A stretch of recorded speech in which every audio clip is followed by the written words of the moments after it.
São 8 horas e 29 minutos, com edição de Caio Pussi, trabalhos técnicos de Nelson Volter. O Jornal da Bandeirantes, gente, está no ar. Jornalismo. Jornal Gente. Bandeirantes. 8 horas 32 minutos, Paulo. O Jornal da Bandeirantes, gente, desse sábado recebe o historiador, fundador e diretor da editora Contexto, Jaime Pinsky. Editora Contexto, que está completando neste ano de 2017 30 anos. Bom dia, Jaime Pinsky, e a satisfação de recebê-lo. Bom dia e é um prazer imenso estar aqui com vocês. O Leandro Carnal, nosso colaborador, sempre diz que o historiador olha os fatos do passado. Mas de que maneira os fatos do passado podem nos informar sobre o presente e o futuro, Jaime? Eu sempre brinco que o historiador ele tem uma atitude, tem um objeto totalmente diferente do economista.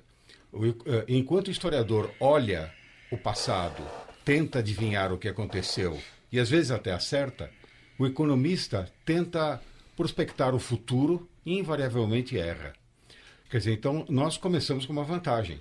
Nós trabalhamos com longos períodos. E quem trabalha com longos períodos pode ter uma ideia de um processo histórico.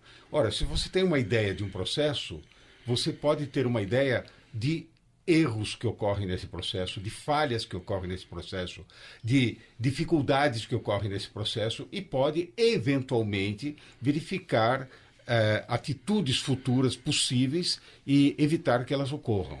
A história se repete? É perfeitamente possível. A história se repete? Não, a história não se repete, mas processos históricos se repetem. Por exemplo, se você tem um governo populista num determinado país da América Latina, esse governo populista vai ter uma política pseudo-generosa para com todas as pessoas. Só que essa generosidade, de fato, não existe, porque ela acaba desestruturando a economia. E depois o povo sofre mais ainda e está numa situação pior ainda do que esteve antes. Isso é um processo que ocorre com os governos populistas. Então, a história não se repete, mas o processo histórico ele pode prever algumas situações. Nós estamos passando por isso agora? Eu tenho a desagradável sensação que sim, José Paulo. Agora, Jaime, já se diz que o passado nem Deus muda. Isso é bom para a sua editora depois de 30 anos de sucesso? Bem, Deus pode não mudar, mas os historiadores mudam. Quer dizer, você vê como nós nos sentimos poderosos, não é? O que acontece é o seguinte, você não muda o passado, mas você passa a ter olhares diferentes.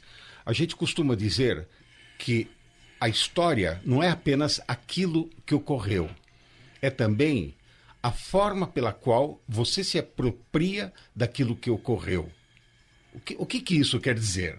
Quer dizer o seguinte, ocorreram várias coisas 1000 anos atrás, 500 anos atrás, só que você não tinha um olhar voltado para aquilo, você não tinha uma preocupação voltada para aquelas coisas. Um exemplo concreto, as mulheres na história. Ora, a história, durante muito tempo, foi uma coisa de homens. Eram os guerreiros, eram os líderes, eram etc. Tal. As mulheres procriavam, né, davam de mamar e terminava a atividade delas nisso. Olha, aos poucos, uma história das mulheres começa a se desenvolver e elas vão vendo a importância das mulheres ao longo da história. Então, essa percepção, esse olhar, entende? Ele muda a história? Não, ele não muda a história, mas a história passa a ser narrada de uma forma diferente. Só para dar mais um exemplo, não querendo me estender demais, eu costumava brincar quando dava aula no colégio e chamava um aluno qualquer, botava ele no meio da sala, disse, gente, ele é um elefante. E pedia para as pessoas da frente, o que você está enxergando? Uma tromba. E pedia para o pessoal de trás, o que você está enxergando? Um rabo. Eu digo, mas que coisa esquisita, eu não falei que é um elefante? Ninguém está enxergando o elefante? Não, na verdade, cada um está vendo um pedaço do elefante. Ou seja, o historiador se apropria de um pedaço da realidade. Dentro desse contexto, né? Nenhuma relação com a sua editora, Anita Garibaldi foi mesmo uma heroína? Ou foi uma oportunista que se juntou a um guerrilheiro que devia ter uma lábia muito grande? Não, claro, é sempre uma questão opinativa. A gente pode dizer também que o Garibaldi era um maluco.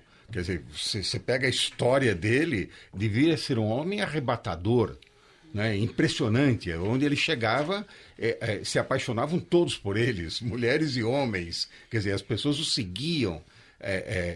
Devia ser realmente um homem arrebatador. Agora, sem dúvida alguma, a Anitta foi uma pessoa muito importante na vida dele. Deu uma sustentação, não política, mas uma sustentação pessoal a ele muito grande.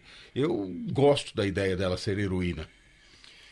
E dentro disso, ainda recentemente nós falamos aqui da Guerra dos Farrapos, né? Foi mais um aniversário aí do fim da Guerra dos Farrapos. É um episódio muito mal contado da nossa história, como é o movimento constitucionalista de São Paulo de 32, Antônio Conselheiro na Bahia, o próprio Lampião e os seus cangaceiros. Por que nós pomos por baixo do tapete certos episódios da nossa história? Geralmente por causa de um mito que existia no Brasil e agora não existe mais. O mito de que a história do Brasil é uma história sem violência. É uma história de gente generosa. Pacífica, né? Pacífica, muito bem. Essa palavra é muito comum.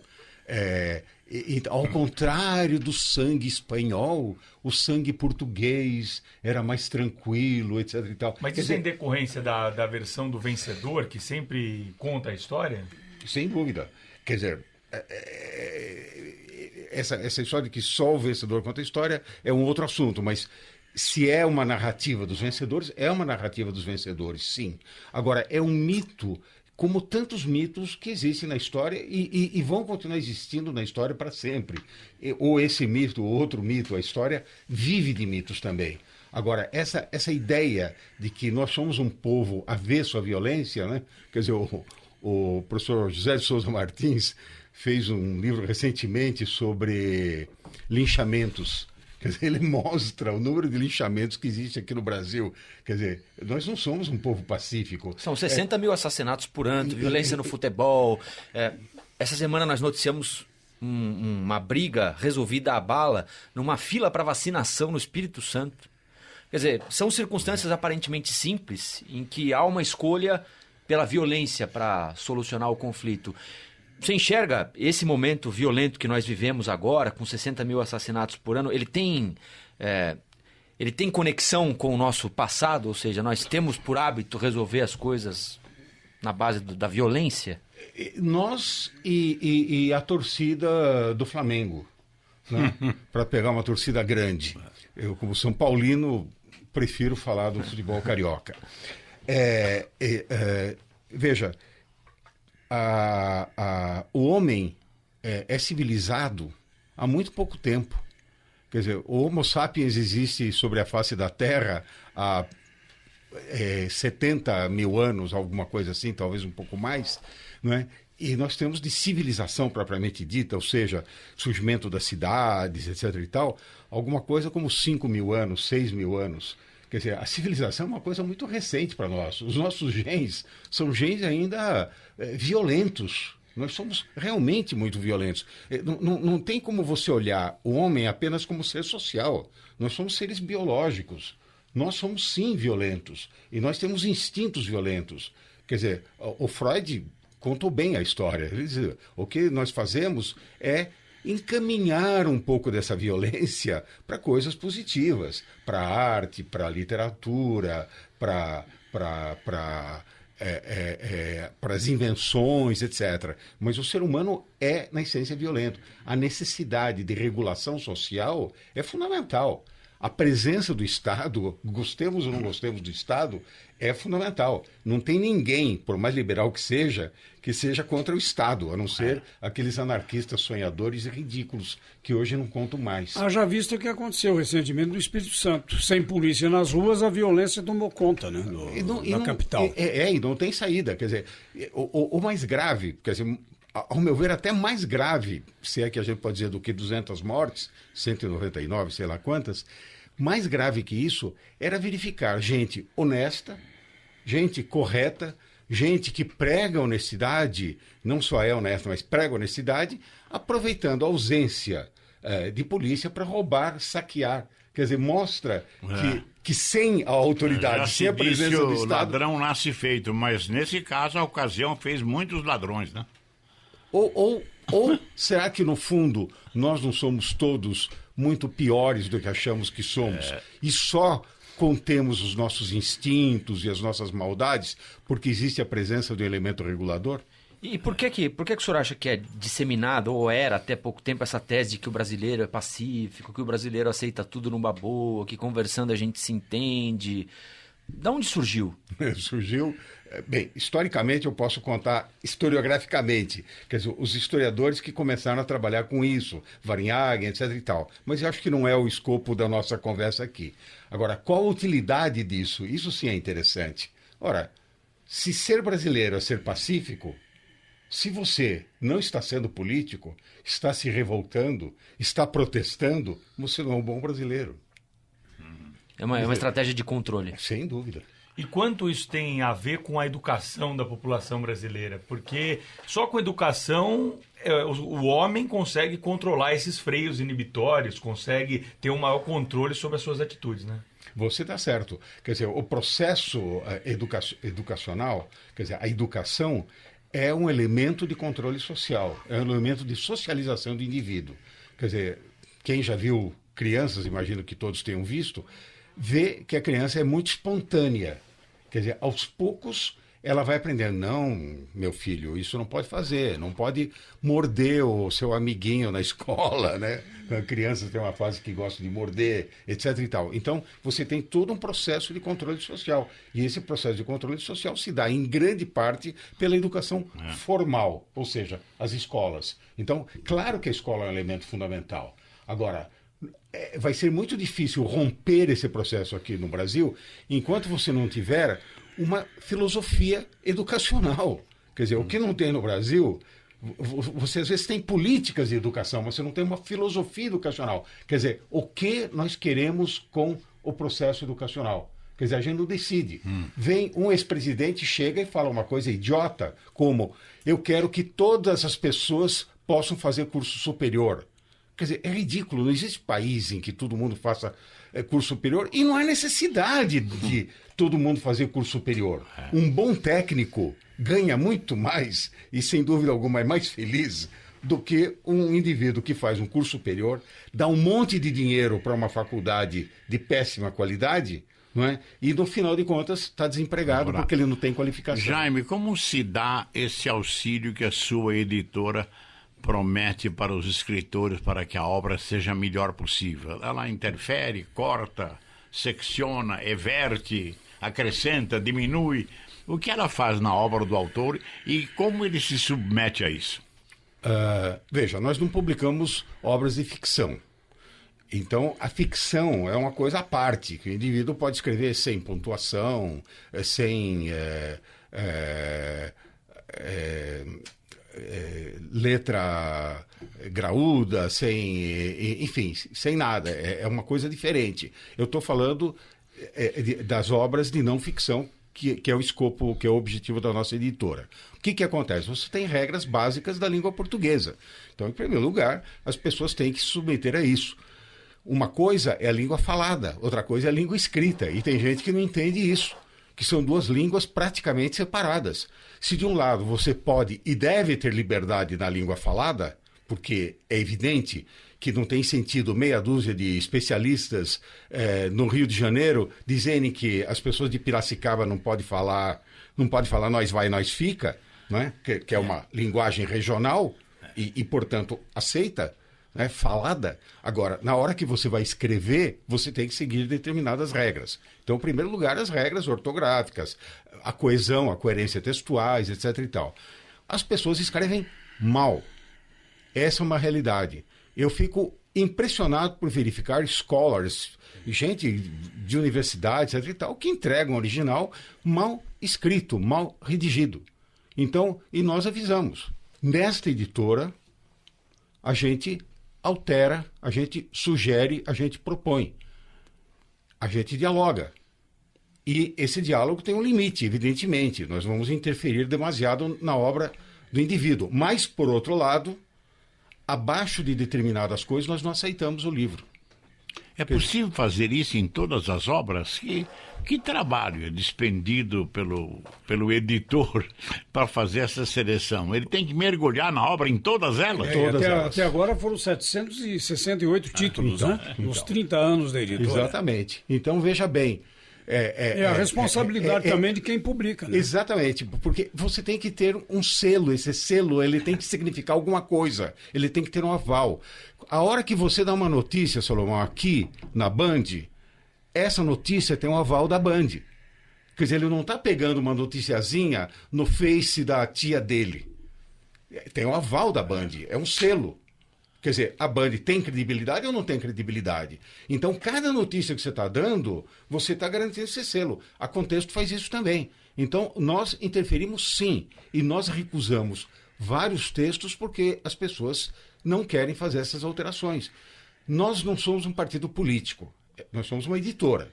Então, se tem gente mais de direita, ou mais de esquerda, ou mais que tem o nariz torto para cá ou para lá, isso não vem ao caso. Agora tem que ter a qualidade. Então, nós temos um conselho editorial formado por 3 pessoas com doutorado, o conselho editorial interno da editora. Esse conselho editorial é realmente muito rígido, muito duro, e dificilmente escapa alguma coisa que não tem aquele mínimo de qualidade que a gente estabeleceu. Quer dizer, é caro sim. Se a sua pergunta, isso é caro? É a coisa mais cara da editora, porque tem um custo alto, porque você avalia às vezes um livro, você está lendo o livro, conversa com o autor, olha, vai ter que fazer isso, isso, isso, o autor não quer fazer, ou não sabe fazer, porque às vezes ele que tem que fazer essa pesquisa, olha, isso que você está afirmando não dá, você tem que pesquisar. Ele não sabe fazer, ele não tem qualificação para isso. Então nós desistimos do livro depois de investir muito dinheiro nesse mesmo livro. Jaime Pinsky, você é o que nossa editora tem de diferente. Você com 30 anos, jovem, mas já professor de universidade, se juntou a nomes como Florestan Fernandes e José de Souza Martins para editar uma revista que teve, na época, grande repercussão, porque era no auge do regime militar 1970, né? Que era Debate e Crítica. Isso.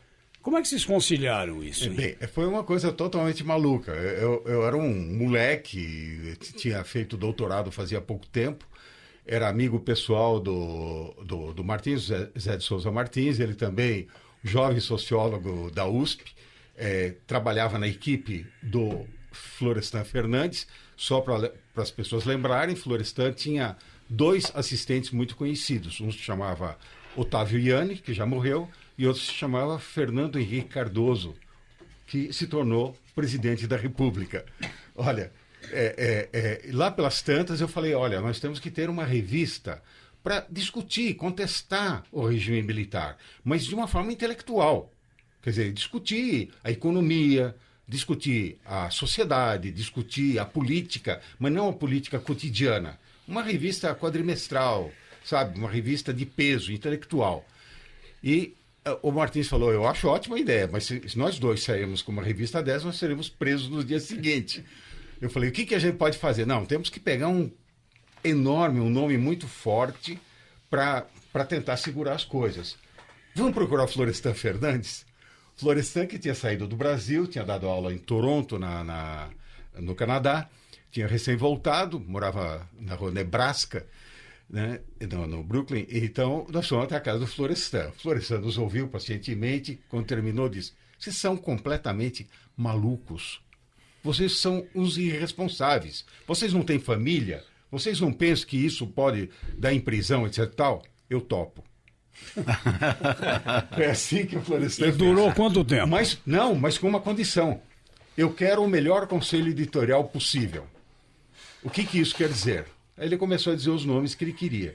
E nós convidamos esses nomes. A revista, então, tinha no seu conselho editorial, entre outros, Fernando Henrique Cardoso, Antônio Cândido, Paul Singer, e por aí afora, Maria Conceição Tavares, Carlos Guilherme Mota. Quer dizer, nós tínhamos a fina flor, Anatol Rosenfeld, nós tínhamos a fina flor dos intelectuais de qualidade desse país. Quer dizer, foi uma coisa maravilhosa. Ela foi predecessora ou seguidora do Anhembi, do Paulo Duarte? Não, foi posterior. A Anhembi do Paulo Duarte foi bem anterior.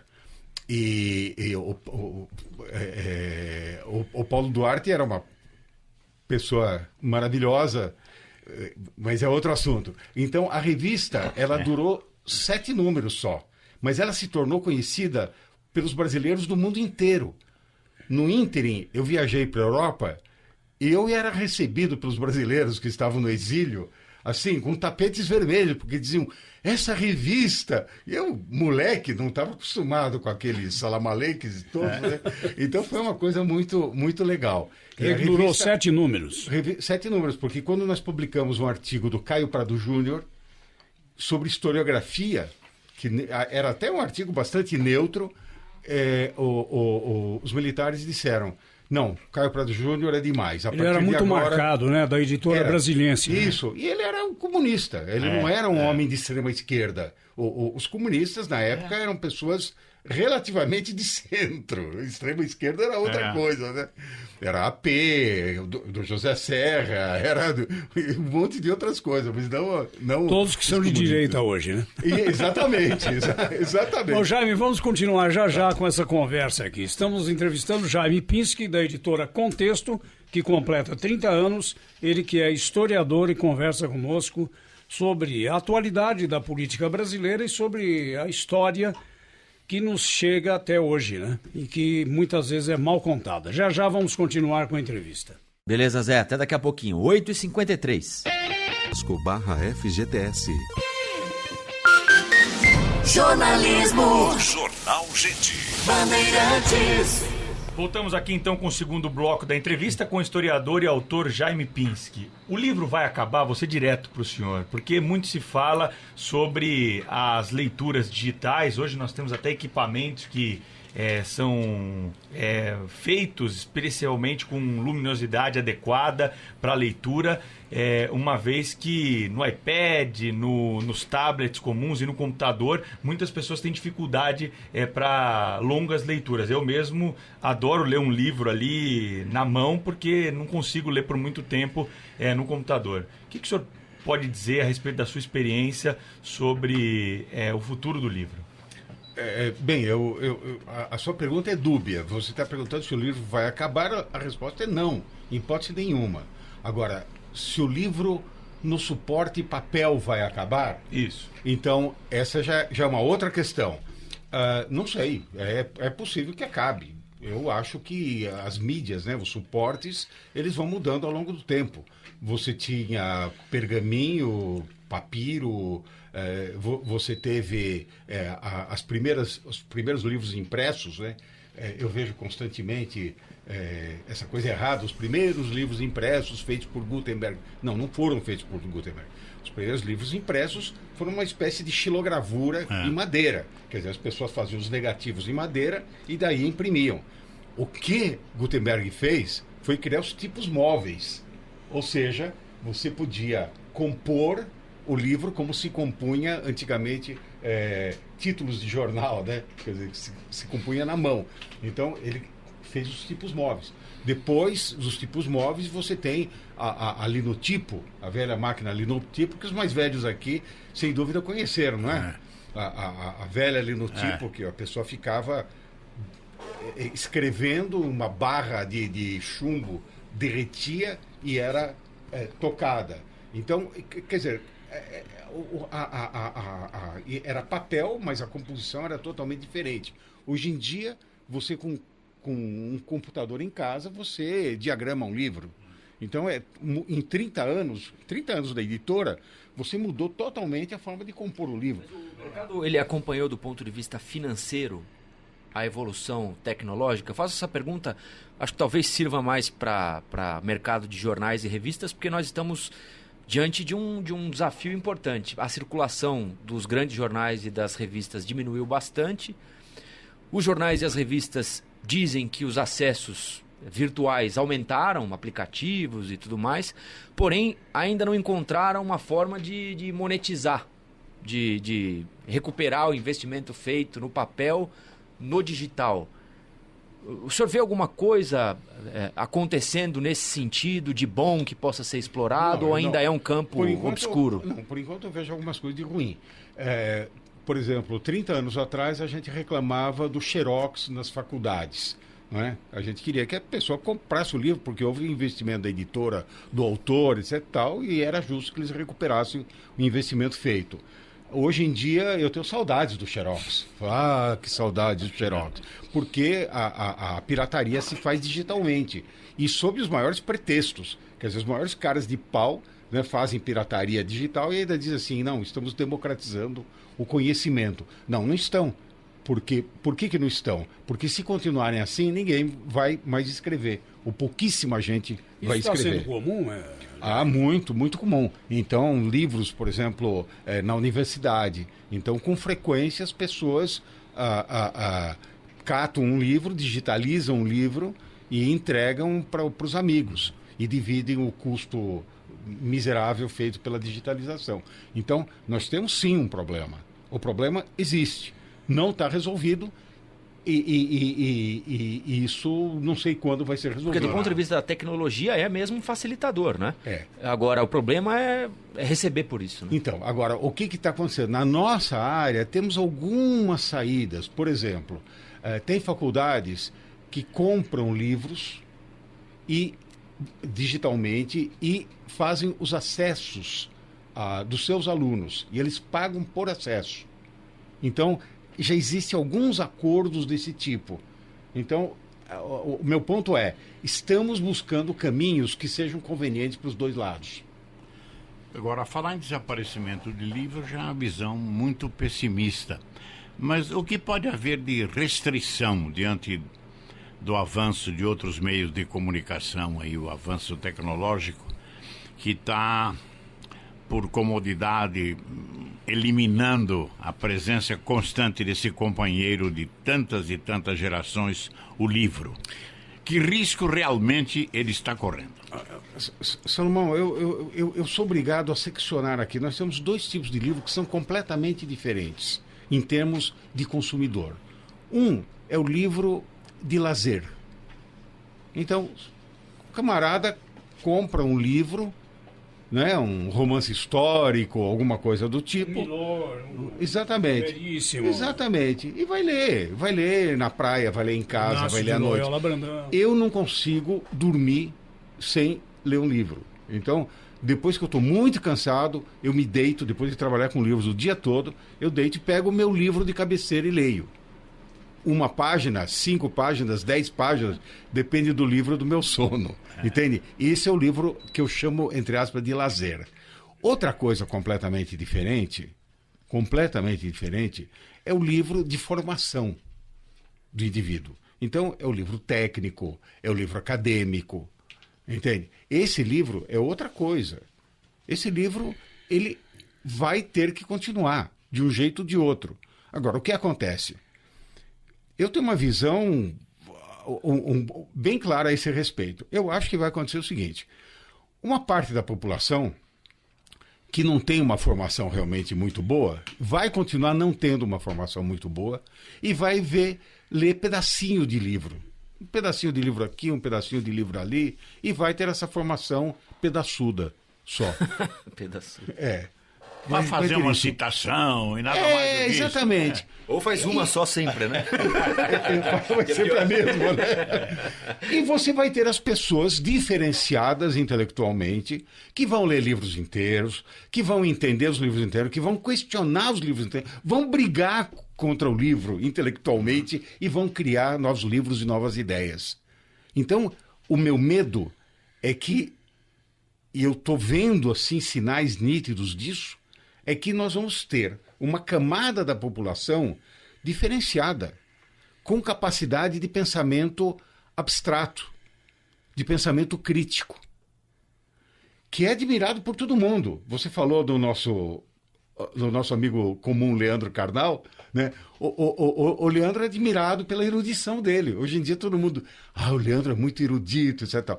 Essas coisas são admiradas. Agora, foi um investimento pessoal que Leandro fez e que todo mundo que tem uma formação sólida fez. Esses indivíduos acabarão sendo os criadores do software. Ou seja, eles vão indicar os caminhos do mundo. E os outros vão segui-los como ovelhas. Quer dizer, eu não vejo outra saída. Eu acho que nós vamos ter uma massa cada vez maior de pessoas mal formadas, se fizeram ou não faculdade. Não adianta me trazer o diploma da Unidroga ou da Unigrana e acenar com esse diploma, que ele não vai resolver nada, ele não tem formação nenhuma. Né? Não é uma pessoa com capacidade de análise crítica, de pensamento original, de criatividade. Como é que está o mercado editorial atualmente? Olha, o mercado editorial está sofrendo, de fato. Nós temos um problema grave, a ponta de venda, as livrarias. Quer dizer, hoje em dia, a última notícia que a gente viu, que a FINAC está para sair do Brasil. Hoje foi negado, parece que não é bem isso, porque, claro, eles avisarem isso, vai desvalorizar o valor de venda, mas é claro que parece que a FINAC está querendo sair. Outra notícia que aparece é uma eventual junção da Saraiva com a cultura. Quer dizer, se você somar tudo o que FINAC, Saraiva e Cultura vendem em termos de livraria, né? E se você tirar uma e juntar as outras duas, você vai ter um monopólio. E o monopólio não é bom para ninguém. Nós já vimos isso há muito tempo. Esse filme nós já assistimos. Não é bom para ninguém. E é claro que fica mais difícil colocar os livros à venda. O que as editoras estão fazendo? Elas estão buscando alternativas. A internet é uma delas, né? A editora Contexto, eu vou falar concretamente da editora Contexto, que fica mais fácil. Vou dar dados concretos. Nós participamos, o ano passado, de mais de 400 eventos no Brasil. O que são eventos? Lançamento de livro, congresso, bienal, etc. e tal. Então, desde uma bienal transamazônica, feira transamazônica que ocorre em Belém, até o lançamento do livro do Zezinho das Candongas em Botucatu, que é sua cidade de origem. Enfim, isso tudo são eventos. Então a editora vai e participa de 400 eventos. Nós temos gente que vai nesses eventos e nós terceirizamos. Quer dizer, pegamos livreiros dos locais, o vendedor da faculdade, que tem aquela banquinha. Então, essa é uma forma. E a outra, evidentemente, é a internet. A editora tem, hoje em dia, algumas pessoas trabalhando só nisso. Quer dizer, comprar um livro da editora Contexto pela internet é mais rápido do que comprar um eletrodoméstico numa grande loja de eletrodomésticos. Nós desenvolvemos um site muito amigável, muito fácil. Nós fidelizamos os clientes, o indivíduo acaba ganhando descontos depois de algumas compras. Quer dizer, esse caminho é um caminho extremamente importante. Quais são os percalços que acontecem nesse tipo de venda? Tem devolução, tem reclamação? Tem. Você tem um percentual, são pessoas que, por exemplo, pedem uma entrega rápida e não estão em casa para receber. O correio vai 2 ou 3 vezes e não consegue entregar. Volta, ele reclama, não recebi. Então você tem um percentual, mas é um percentual pequeno. Quer dizer, nós somos muito, muito cuidadosos com isso. Nós damos uma atenção pós-venda especial, porque nós chegamos à conclusão que isso é muito importante. Quer dizer, depois de algum tempo, o indivíduo ainda recebe uma cartinha. Você foi bem atendido? Houve algum problema no seu atendimento? E é outra pessoa, não é a pessoa que manda. E se houve algum problema, orelhas serão puxadas. Quer dizer, hoje em dia, você tem que botar a internet a seu favor e não contra você. É muito fácil colocar a internet contra. Não, a internet está ferrando o livro. Mas a internet está ajudando o livro. E do ponto de vista da criatividade, qual é a avaliação que o senhor faz no mercado? Eu imagino que, por ser uma editora grande, vocês recebam muita gente querendo publicar livros pela editora, muitas sugestões. Chega muita coisa boa, chega muita porcaria, vocês limam muita coisa num primeiro passar de olhos. Tem gente produzindo muita coisa legal e ainda não tem o espaço merecido. Em primeiro lugar, se me permita uma correção, nós não somos uma editora grande, nós somos uma editora... Não, eu digo... nós somos uma editora... Uma referência, digamos assim. Isso, modéstia à parte, nós somos. Agora, nós não somos uma editora grande e não pretendemos ser. Nós pretendemos continuar publicando 35, 40 livros por ano. Essa é a nossa meta e trabalhando com muita qualidade. Tem muita gente que não presta atenção. Por exemplo, se você quer publicar um livro e quer publicar por uma editora, a melhor coisa que você pode fazer e deve fazer é o quê? Entrar no site da editora e verificar que tipo de livro a editora publica. Quer dizer, se eu tenho um livro de direito, eu não vou mandar para uma editora de medicina. Mas as pessoas mandam. Quer dizer, a editora Contexto até hoje não publicou nenhum único livro de ficção. Tá? Eu tenho uma filha que tinha um livro, pequeno romance. Ela disse, papi, e a minha filha trabalha com a gente na editora, a Luciana. Um belo livro. Ela disse, o que você achou do livro? Eu falei, uma beleza. E aí? Vamos publicar? Eu falei, o Contexto não publica livros de ficção. Mas por que essa cláusula pétrea? Por um motivo simples. Porque um livro, ele é um objeto intelectual, um objeto de sensibilidade, quando ele está sendo escrito e quando ele está sendo lido. Mas ele é um produto de mercado nos outros momentos. Ele é um produto de mercado. Então você tem que pensar nele mercadologicamente. Você tem uma estrutura de vendas preocupado em quê? Eu acabei de dizer. Vamos a eventos, vamos a... Como que eu vou vender um livro de ficção? Agora, imaginando que ele seja sucesso em outra editora, como é que você olha para a filha? Dando um beijinho nela e dizendo parabéns. Nos 30 anos da editora Contexto, o que é que está programado para ser lançado nesse 2017, Jaime? Bem, a primeira coisa agora, eu brinquei com o Salomão e agora voltando, vou dar razão para ele. A editora está abrindo uma coisa nova. Ela está abrindo pela primeira vez uma linha de ficção, tá vendo?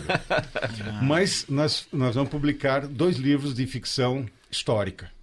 2 romances históricos. Pegamos 2 romances históricos e vamos ver como que o mercado vai reagir. Por quê?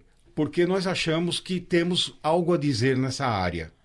Romances históricos constitui uma área importantíssima no mundo todo. Você vai em qualquer livraria na Inglaterra, na Espanha, na França, nos Estados Unidos, você encontra um número enorme de romances históricos. As pessoas gostam. Eu gosto muito de romances históricos, mas eu gosto de romances históricos que eu chamo de bons, né? Então, eu selecionei pessoalmente esses romances históricos, são traduzidos, né? E eles, de propósito, pegam 2 momentos históricos fundamentais na história da humanidade. Quer dizer, é um romance histórico sobre os 300 de Esparta, né? A Batalha de Termópilas, né? Aqueles 300 malucos chefiados por Leônidas resistem ao exército persa. Até dispostos a combater a sombra. Exatamente, até dispostos a combater a sombra, resistem, seguram esse exército e permitem que os gregos reorganizem o seu exército lá atrás e derrotem os persas. Quer dizer, sempre fica aquele C, que agora não como historiador e como editor eu posso colocar, que é o seguinte, e se os persas tivessem ganho? A história do mundo seria outra. Seria outra. Quer dizer, filosofia grega, teatro grego, a cultura grega seria provavelmente a cultura persa, etc. e tal. O mundo seria diferente. Foi um momento decisivo na história da humanidade. Então, esse é o primeiro livro que nós estamos publicando. Se chama Portões de Fogo. O outro livro é um livro sobre a Inquisição. A Inquisição também é um momento fundamental na vida. Veja, nós temos Portugal e Espanha no século XVI, no começo do século XVI, século XV principalmente, como as grandes potências do mundo. Por que Portugal e Espanha não continuam como grandes potências? Porque a Inquisição fez o trabalho sujo, ou seja, ela impediu o desenvolvimento das forças produtivas. Elas estavam a serviço da reação, dos reacionários, aí no sentido histórico verdadeiro. Ou seja, dos nobres que não queriam que houvesse o avanço, que o mercantilismo avançasse. A Inquisição, quer dizer, sob o pretexto de punir mouros e judeus, né, cristãos novos, ela acabou impedindo o desenvolvimento da Espanha e de Portugal e fez com que a Holanda e a Inglaterra se tornassem as grandes potências da época. Então, o livro se chama O Inquisidor, mostra como lidavam essas pessoas. São 2 romances históricos, mas que retratam momentos fundamentais da história da humanidade. Dentro do contexto, E a queda do Império Romano, como é que você explica? Ô, louco. Agora... Onde é que começou a queda do Império Romano? eu- Era outra potência, você está falando de Portugal e de Espanha, né? dúvida. Foram os dominadores dos mares, né? Junto com França e Inglaterra, né? Como que funcionava o Império Romano? Quer dizer, eu vou tentar ser ultra sintético, porque esse é um assunto seríssimo e ao mesmo tempo complexo. Como que ele funcionava? Ele funcionava como uma cebola. Quer dizer, você tinha lá dentro Roma, você tinha em volta aquilo que nós chamamos de Itália, nós temos em volta a região próxima do Mediterrâneo e ele vai se ampliando. Quando ele ia incorporando novas regiões, né, ao próprio império, ele ia crescendo, ia conseguindo mais impostos, ia aumentando o seu comércio, mas ao mesmo tempo ia tornando mais complexa a estrutura administrativa. Você pensa numa estrutura administrativa de 2000 anos atrás, em que você não tinha estradas asfaltadas, você não tinha sistema de comunicação rápido, você não tinha um sistema de internet para organizar tudo isso. Então, o império vai se tornando tão complexo que nas pontas do império, não é, ele vai se desestruturando. Ele vai, ao mesmo tempo que ele vai crescendo, ele vai perdendo a sua identidade. Então, essa perda de identidade fez com que nas pontas do império, ele deixasse de ter aquela potência, aquela força e aquela coesão que ele tinha dentro, no miolo do império. E aí ele foi se esgarçando de fora para dentro. Da mesma forma como ele se espalha de dentro para fora, ele se esgarça de fora para dentro. E vai se enfraquecendo. Exatamente. Eu acho que uma cebola é um bom exemplo. Eu retomo aqui um assunto que eu levantei no início do programa, a respeito de fatos da história do Brasil que são muito pouco conhecidos e mal ensinados nas nossas escolas. Eu citei aqui o Movimento Constitucionalista de São Paulo, o Guerra dos Farrapos, Antônio Conselheiro e o próprio Lampião e os seus cangaceiros. E me parece que foi o Pedro ou o Rafael fez a observação do vencedor, é isso? Foi o Pedro. O Pedro. No caso do Antônio Conselheiro, vamos pegar um caso extremo aqui. A propaganda toda foi para mostrar que ele era um bandido sanguinário, né? Do Lampião, me parece que aconteceu a mesma coisa. Embora haja controvérsias, porque era realmente um bandoleiro perigoso, mas houve também essa história do mocinho bandido. Já nesses movimentos maiores, como o Farroupilha e como o Movimento Constitucionalista de São Paulo, me parece que aí entrou a história do vencedor, que foi o governo federal, né? As forças da União. Como é que você vê essas coisas todas que acontecem e são mal explicadas? Que as pessoas não têm a mínima noção, a ponto de que um Brizolinha veio aqui em São Paulo e disse que o movimento paulista era contra o trabalhador. Só isso. Era ministro, hein? Ministro do Trabalho, o Brizolinha. Que eu execro, não falo nem o nome dele agora.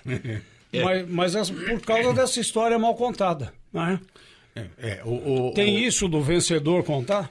Tem isso, e tem também o seguinte, nós temos que reconhecer que, veja, existem pesquisas boas sobre todos esses assuntos. Se você pegar, por exemplo, a questão do Conselheiro, a questão do Lampião, existem pesquisas muito boas, existem livros bons já publicados, teses de muita qualidade que mostram tons cinzas.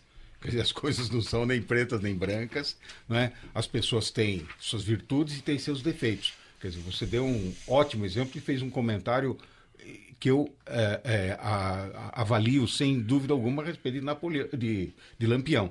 Quer dizer, Lampião foi um bandido sanguinário, mas ao mesmo tempo ele desempenhou um papel muito curioso, né? Ao mesmo tempo ele era do mal no sentido de que ele era um elemento dos coronéis, mas ao mesmo tempo ele era um elemento que rompia um pouco aquela estrutura rígida, quase, entre aspas, claro, muitas aspas, quase feudal que havia no Nordeste naquela época. Então, essas nuances são dadas. Por que nas escolas, muitas vezes, isso não é dado, em muitas escolas, não é dado de uma forma adequada? Por causa da má formação dos professores. Quer dizer, esse é um dado de realidade. Nós temos professores que não leem livros inteiros. Nós estamos falando isso até agora.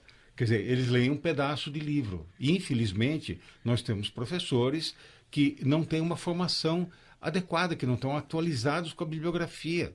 Então, não é um problema da escola, não existe um elemento no governo cruel, maldoso e que tem mal intencionado, que diz assim, não, a história tem que ser mitificada. Às vezes isso é atribuído também a um componente ideológico na sala de aulas. Sim, aí é uma outra coisa. É uma outra coisa. Quer dizer, e geralmente atua no sentido inverso. Aí você tem um endeusamento do derrotado, né, do vencido, digamos assim, e esse vencido parece assim como a coisa mais maravilhosa do mundo. Quer dizer, por exemplo, eu já vi um professor numa escola com quem eu fui conversar um dia, e ele disse assim, eu não falo de imigrantes aqui. Por que você não fala de imigrantes? Não, quando se fala de imigrantes, se valoriza imigrantes.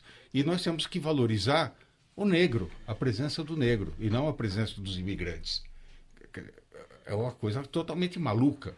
Quer dizer, dá a impressão que se você fala que o negro sofreu, você está dizendo o quê? Que o imigrante não teve importância no Brasil, e particularmente em São Paulo?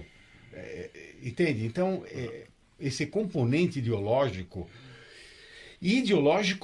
vazio. Eu quero deixar bem claro também isso. Também não é uma ideologia como nos anos 70, em que as pessoas que eram marxistas, por exemplo, liam Marx.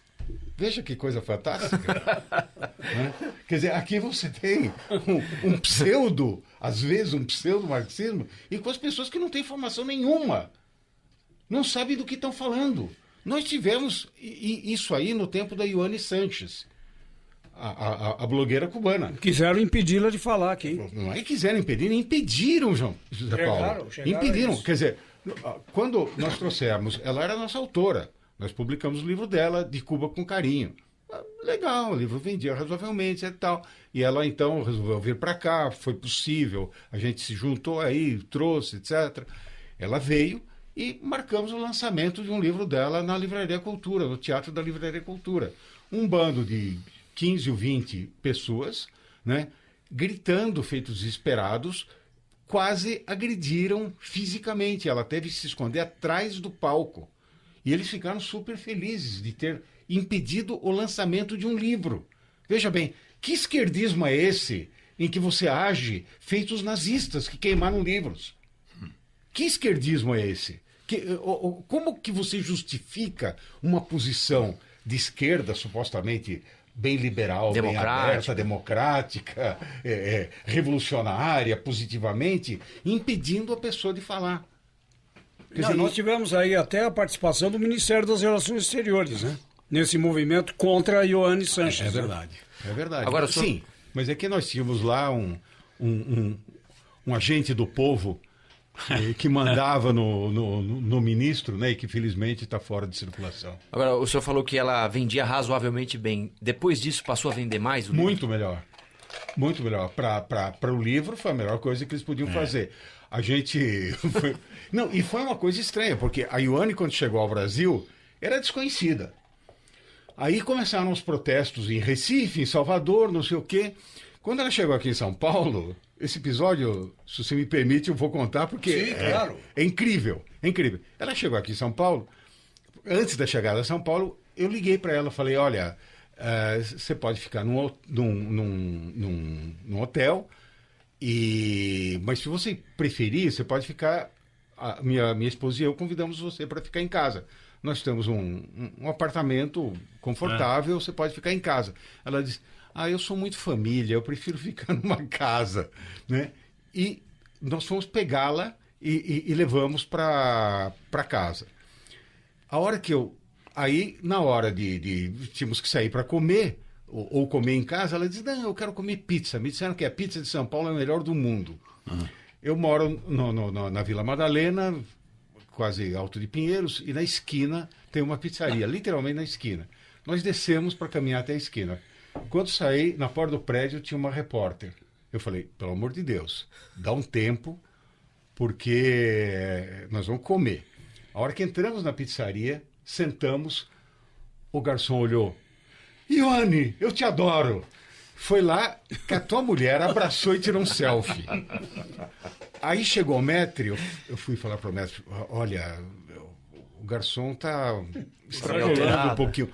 Pera, mas é a Ioane! Foi lá, abraçou a Ioane e tirou outro selfie. Enquanto isso, umas 10 pessoas do lado de fora começaram a fotografar a Ioane. Eu estava de bermuda e chinelo, porque é na esquina de casa, né? Era calor, fazia calor, eu sou muito calorento. Muito bem. A hora que nós saímos, tinha mais ou menos uns 30 repórteres. Filmaram, fotografaram, quer dizer, foi o cão. Quer dizer, foi um negócio impressionante. Eu vim aqui na Band e ela fez esse programa de domingo. Canal Livre. Canal Livre. Fez o Canal Livre, que foi sensacional, foi muito legal com ele. As televisões, o governador queria que ela fosse visitá-lo. Quer dizer, foi assim. A gente saía com ela, acontecia coisas inacreditáveis. A minha esposa foi com ela ao shopping porque ela não tinha roupa. Como ela era agente da CIA, sabe? Mas era muito mal paga. Eu não sei, a CIA está pagando muito mal. Então, ela praticamente não tinha roupa. Então, a minha mulher dizia, vamos comprar alguma coisinha lá no shopping. Foi até o shopping. Ela caminhava, as pessoas passavam, Ioane! Né?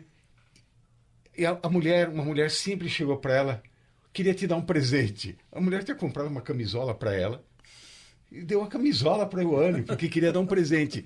E elas diziam o seguinte, eu queria pedir desculpas em nome do povo brasileiro.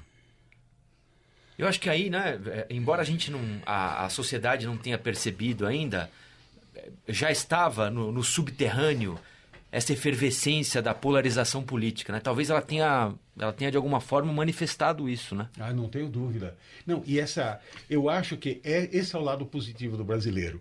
Se de um lado essa história de que nós somos tão pacíficos é mentirosa, mas que nós somos generosos e que nós temos um carinho para dar, eu não tenho dúvida nenhuma. A presença dela aqui me deixou emocionado. A atitude das pessoas simples, eu queria pedir desculpa em nome do povo brasileiro. Quer dizer, a pessoa se considerou representante do povo brasileiro e disse que aqueles babacas que impediram ela de lançar um livro não representavam o povo brasileiro. Não é bonito isso? Jaime, para a editora Contexto, o que é um sucesso editorial? A segunda edição, revista aumentada, a terceira edição de quantos livros? O Salomão tem uma tese sobre isso, né, Salomão? Quando você cita sempre essa história, quando você era diretor aqui da rádio e vinham te apresentar um programa genial, qual era a pergunta que você sempre fazia? É que o antigo chefe ensinava, você com certeza vai fazer carreira, um dia vai virar diretor, quando alguém aparecer com um programa que você achar genial, não se entusiasme muito, pergunta, o programa está ótimo, como será o segundo programa? Né? Nós fazemos exatamente a mesma pergunta, Salomão. E, veja, nós publicamos, hoje em dia, já praticamente 800 livros, né? Desde que fizemos esse levantamento, já publicamos vários e tal, publicamos cerca de 800 títulos. Veja bem, 560 continuam em catálogo. A editora tem 30 anos. Nós temos 30 livros publicados no comecinho da editora que continuam existindo. Ou seja, tem mais de 25 anos. Mas o número mais impressionante não é esse. De todos os 800 livros publicados, só 186 não tiveram segunda edição. De 800 livros. Parabéns para o seu conselho editorial. Então, veja bem, o que é sucesso? Para nós, o sucesso, claro, uma vez nós fizemos um livro didático, resolvemos fazer um livro didático de ensino fundamental. Foi um sucesso fantástico. Depois saímos, porque livro didático virou uma coisa de cachorro grande. Mas, e nós somos cachorros médios. Né?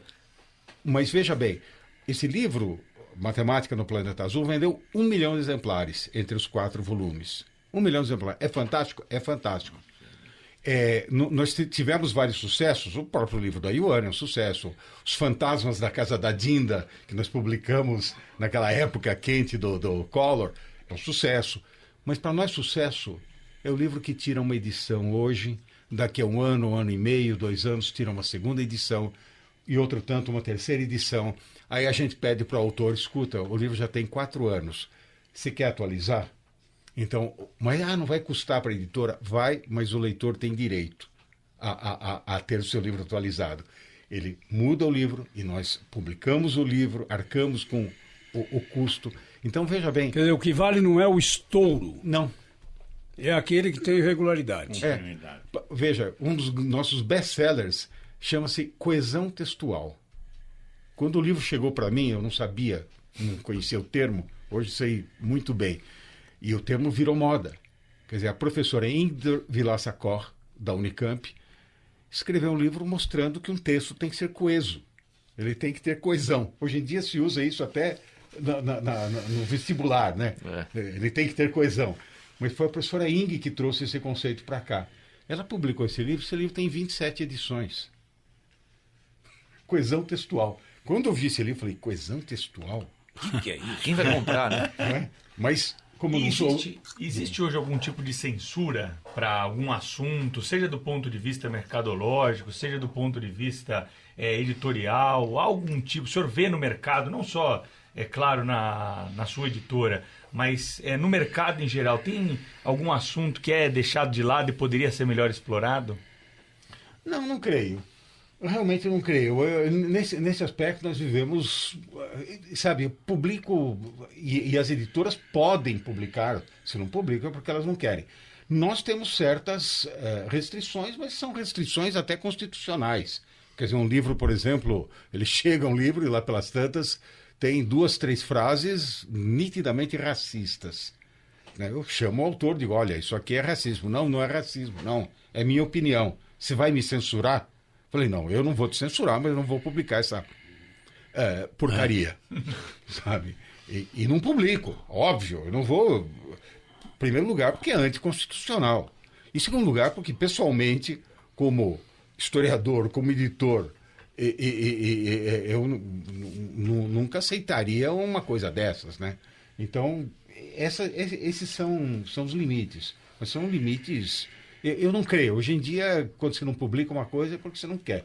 Isso se confunde, Jaime, com essa campanha aí contra o politicamente incorreto, essa história do Monteiro Lobato, de tantos escritores, a situação de negros, né?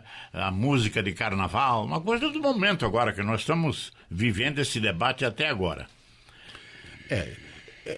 Eu acho que como dizia o grande filósofo Leônidas da Silva, né?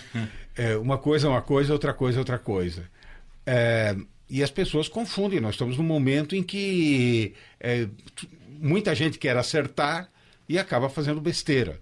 Quer dizer, você, tirando Monteiro Lobato do seu contexto histórico, né, se Monteiro Lobato estivesse escrevendo hoje e dissesse sobre Tia Anastácia negra beiçuda, realmente hoje em dia é inaceitável uma expressão dessas, não é, para uma mulher negra. Hoje em dia não se usa. Agora, você tem que usar isso no seu contexto histórico. Eu, por exemplo, como judeu, não é, eu não vejo problema nenhum na publicação do Mein Kampf, Minha Luta, do Hitler. Evidentemente, eu acho que uma coisa e outra podem e devem receber uma introdução. Por exemplo, um livro de Monteiro Lobato ter uma introdução, principalmente quando ele é usado pelos professores, uma introdução dizendo, nos anos 30, no Brasil, essas expressões não tinham caráter racista, por isso.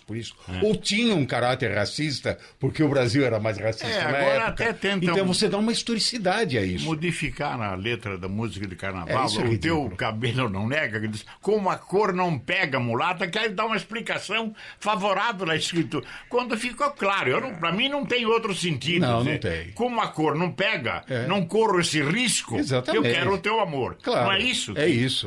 É isso, Salomão. Não tem dúvida. Não, e isso é uma bobagem também, porque, mais uma vez, quer dizer, essas coisas são frutos do seu tempo. Eu vou pegar o quê? Shakespeare. E mostrar que quando Shakespeare trata um mercador judeu de uma forma racista, então eu vou proibir Shakespeare em Israel, sabe, se eu fosse a autoridade de Israel. É ridículo. Então, esse tipo de coisa não faz sentido. O que você pode fazer, né, é mostrar o contexto. Eu sempre digo que não existe maus livros, existem maus professores. Quando você tem um livro de história bom, né, você, na verdade, mal precisa de um professor. Quando você tem um livro de história ruim, aí é a chance do professor brilhar. Que ele vai mostrar os problemas do livro, os limites do livro, e aí ele dá uma outra versão. Falamos do Leandro Carnal e, de novo, voltamos a ele, nosso colaborador aqui. Ele está no projeto que vai comemorar os 30 anos da Editora Contexto, não é Sim. isso? Sob sua orientação.